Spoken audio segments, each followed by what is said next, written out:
لله لا إله إلا الله سبحان الله الحمد لله لا إله إلا الله سبحان الله الحمد لله لا إله إلا الله। সম্মানিত মুহতারাম, আমার আলোচনার বিষয়বস্তু আগেই বলেছিলাম যে দুনিয়াতে এমন তিনটা অপরাধ আছে যে তিনটা অপরাধের শাস্তি হচ্ছে ডবল। শোনার দরকার আছে না নাই? আপনারা শুনবেন তো নাকি? আপনারা আছেন তো? আপনারা থাকলে আমি আলোচনা শুরু করতে পারি। এখন যদি বলেন না আমরা চলে যাব, তাহলে আমিও চলে যেতে বাধ্য। কথা বলেন ঠিক না? এজন্য এক নাম্বার হচ্ছে আল্লাহ তাআলা বলেন দুনিয়ার মধ্যে তিনটা অপরাধের এক নাম্বার অপরাধ হচ্ছে সূরাতুল ফুরকান আল্লাহ তাআলা জানিয়েছেন ওয়াল্লাযীনা লা ইয়াদউনা মা'আল্লাহি ইলাহান আখার। এক নাম্বার অপরাধ, ভালো করে শুনবেন সম্মানিত মা এবং বোন, এমনকি মাইকের আওয়াজ যতদূর পর্যন্ত যায় আপনাদের উদাত্ত আহ্বান করে বলছি আপনারা কথাগুলো দিলের কান দিয়ে শুনবেন। এক নাম্বার অপরাধ হচ্ছে যারা আল্লাহর সাথে আল্লাহকে ডাকে কিন্তু আল্লাহর সাথে অন্য কাউকে জুড়ে দেয়। এমন লোক আছে না নাই? যেমন আল্লাহর নামও ডাকে, আল্লাহর নামের সাথে অন্য কাউকে ডাকে, যেমন খাজা বাবা, পীর বাবা, মুর্শিদ বাবা। এমন লোক আছে না নাই? এই সমস্ত যারা কাজ করে আল্লাহ তাআলা বলেন এদের শাস্তি হবে ডাবল। কথাকার কথা বলেন, কথাকার। আল্লাহ জানিয়েছেন সূরাতুল ফুরকান আয়াত নাম্বার 69। যাদের বিশ্বাস না হয় তাফসীরুল কোরআন খুলে দেখবেন।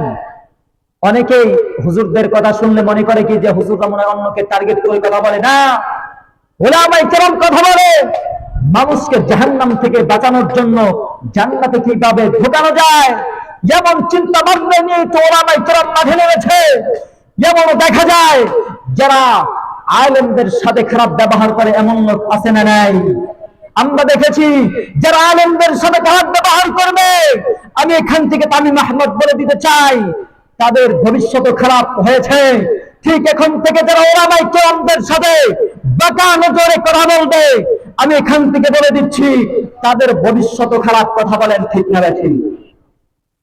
যেমন যুগে যুগে পয়গম্বরের সাথে যেমনি ভাবে দুশ্মনী করেছে, তেমনিও যদি উলামায়ে কেরামের সাথে যদি বাংলাদেশে নয় বরং অন্য অন্য রাষ্ট্রেও যদি উলামায়ে কেরামদের সাথে যদি বিরুদ্ধে আচরণ করে, আল্লাহর কসম করে বলছি এরাও হচ্ছে ওই জালেম ফিরআউন নমরুদের মতো। কথা বলেন ঠিক না বেশি? এজন্য আলেমদের সাথে ভালো ব্যবহার রাখার দরকার আছে না নাই?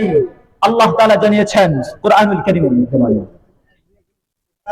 ইয়া আইয়ুহাল্লাযীনা আমানু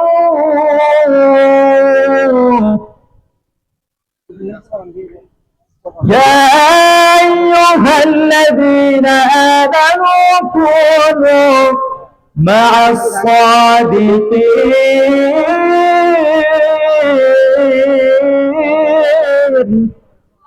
আল্লাহ তাআলা জানিয়েছেন যারা ইমানদার দাবি করবা, যারা মুসলমানের সাইনবোর্ড লাগাইবা, তারা উলামায়ে কেরামদের সাথে ভালো ব্যবহার করো। কেন ভালো ব্যবহার করবা না? তোমরা যে আলেমদের পিছনে নামাজ আদায় করো, সেই আলেমদের বিরুদ্ধে কেমনে যাও? তোমাদের কি এতটুকু আকল আল্লাহ তাআলা দেয় নাই? এজন্য আমার আলোচনার থেকে শিক্ষণীয় হলো আলেমদের সাথে ভালো ব্যবহার করবেন। কারণ আলেমরা যদি না থাকতো, অনেকেই বলে যে হুজুররা শুধু অন্যের বাড়ি খায়। আমি এই কথাটা শুনলে আমারও রাগ হয়।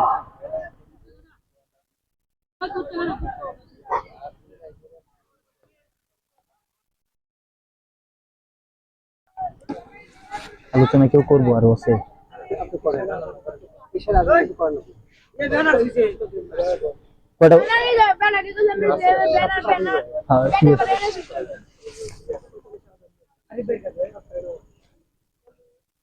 কথার জন্য কই হারাইছিস? মনে আছে কথা? কই থেকে শেষ করছিলাম?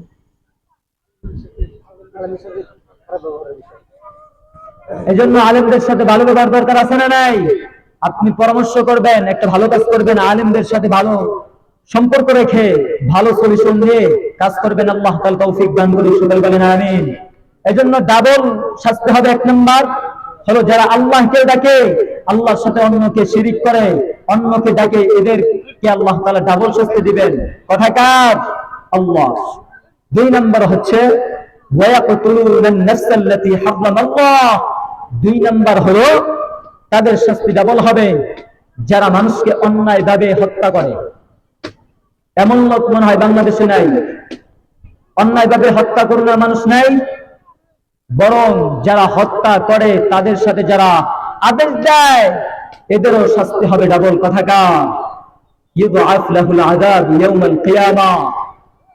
তাদের জন্য শাস্তি হচ্ছে ডাবল। এজন্য এক নাম্বার হচ্ছে যে শিরিক করা যাবে না। শিরিকের গুনাহ হচ্ছে মারাত্মক গুনাহ। আল্লাহকে রাখবেন।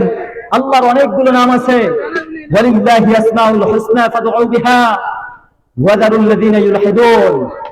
এজন্য আল্লাহ তাআলা বলেছেন আমার অসংখ্য নাম আছে, শুধু তো আমরা বলি মনে করি যে 99টা না, আল্লাহ তাআলার 5000 নাম আছে। এজন্য আল্লাহ তাআলার নামের সাথে অন্য কাউকে ডাকা যাবে না। যেমনি ভাবে তাহিরি ডাকে, ইয়ালি বাবা, খাজা বাবা, মস্তন বাবা, এমন ভাবে ডাকা যাবে না। কথা কার? আল্লাহ তাআলা।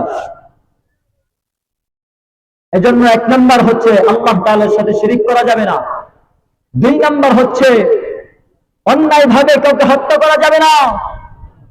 তিন নাম্বার হচ্ছে আল্লাহ তাআলা সূরাতুশ শুরা 42 নম্বর আয়াতে কারিমার মধ্যে বলেন, إنما السبيل على الذين يظلمون الناس ويبغون في الأرض। আল্লাহ রাব্বুল আলামিন জানিয়েছেন إنما السبيل على الذين يظلمون الناس। তিন নাম্বার পয়েন্ট হলো আল্লাহ রাব্বুল আলামিন জানিয়েছেন তাদের শাস্তি হবে ডাবল যারা মানুষ হয়ে অন্য মানুষের উপর জুলুম করে।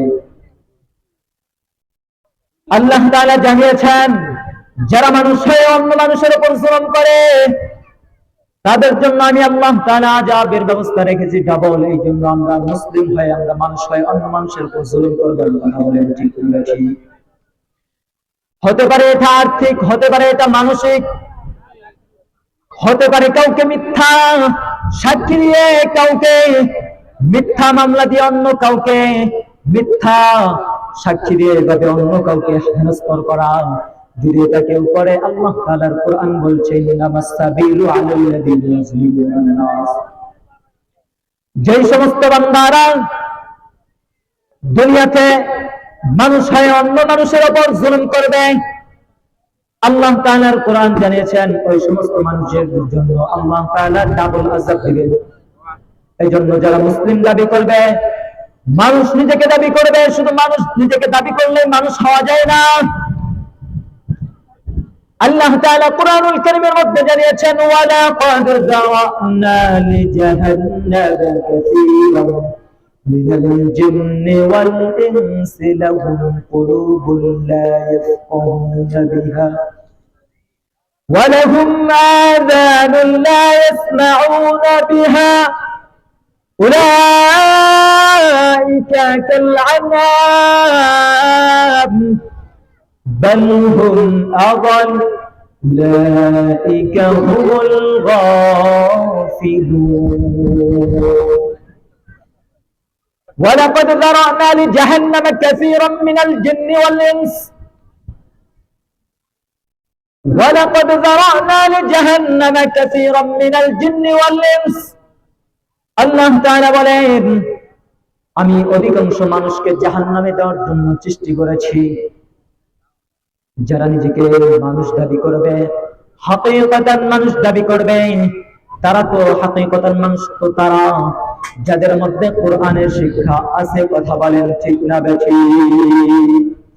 যাদের মধ্যে কোরআনের শিক্ষা নাই তারাও যদি নিজেকে মানুষ দাবি করে, আসলে তারা হাকিকতান মানুষ না। হাকিকতান যদি মানুষ হতে হয় কোরআনের ছায়ায় আসতে হবে। কথা বলেন ঠিক না বেঠিক?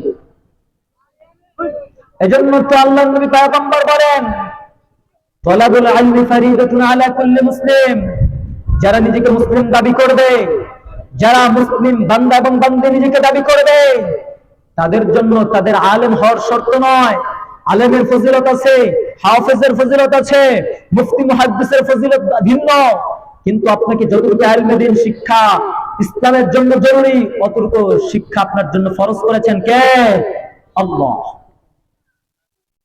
এজন্য ইসলামের ছায়াতলে থাকা দরকার। আল্লাহর কাছে দোয়া করছি, আল্লাহ তাআলা যেন তৌফিক দান করুক, সকলে বলেন আমিন। এজন্য যেহেতু সংক্ষিপ্ত আলোচনা, আমি আসলে 1 ঘন্টা 1.5 ঘন্টা কথা বলতে পারি, কিন্তু যেহেতু সময় সংক্ষিপ্ত আপনারা দিয়েছেন, এজন্য বিষয়বস্তু নিয়ে হচ্ছে ছোট, এজন্য কথা আমি প্রায় শেষের দিকে, আর যেহেতু আজানের সময় হয়ে গেছে, এজন্য 3টা অপরাধের শাস্তি। 1 নম্বর হলো যারা শিরিক করবে তাদের শাস্তি হলো ডাবল। কথা বলেন কি? শাস্তি ডাবল হবে। 1 নম্বর যারা শিরিক করবে, যারা আল্লাহকে ডাকবে, আল্লাহর সাথে অন্য কাউকে ডাকবে, এজন্য আল্লাহর সাথে অন্য কাউকে ডাকা যাবে না। 2 নম্বর হলো মানুষকে অন্যায়ভাবে হত্যা করা। এজন্য যারা নিজেকে মুসলিম দাবি করবে তারা অন্য কাউকে বিনা দোষে হত্যা করতে পারে না। কথা বলেন ঠিক না বেঠিক? আমাদের বড় পরিচয় কি? মুসলমান না? কথা বলেন। আমাদের বড় পরিচয় হচ্ছে মুসলমান। আমাদের রাজনৈতিক ভিন্নতা থাকতে পারে, কিন্তু আমরা যখনই মুসলমান একসঙ্গে হব, আমাদের বড় পরিচয় থাকবে আমরা মুসলমান। কথা বলেন ঠিক না বেঠিক? এজন্য মুসলমান হওয়ার জন্য 5টা শর্ত আছে। 1 নম্বর শর্ত হচ্ছে যে আপনাকে ইসলাম পরিপূর্ণ মানতে হবে। কথা বলেছেন কে? আল্লাহ। সূরাতুল বাকারা আয়াত নাম্বার 208 আল্লাহ তাআলা জানিয়েছেন, ইয়া আইয়ুহাল্লাযীনা আমানু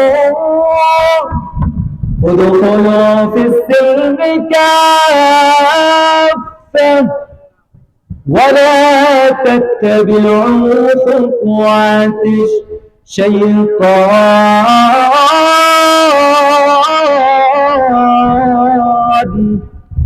আল্লাহ তাআলা জানিয়েছেন, যারা ইমানদার দাবি করবা, ইসলাম তো পরিপূর্ণ করে দিয়েছি, ইসলামকে পরিপূর্ণই যারা মুমিন দাবি করবে, মুসলমান দাবি করবে, তারাই তো পরিপূর্ণ ইসলাম মানবে। কথা বলেন ঠিক না ঠিক? বলেন তো আমাদের ইসলামে সব আছে না নাই? Islam of the complete of life, ইসলামের মধ্যে সব আছে। জোরে কোন সুবহানাল্লাহ। এজন্য আমাদের পরিপূর্ণ মুসলমান হওয়ার দরকার আছে না নাই?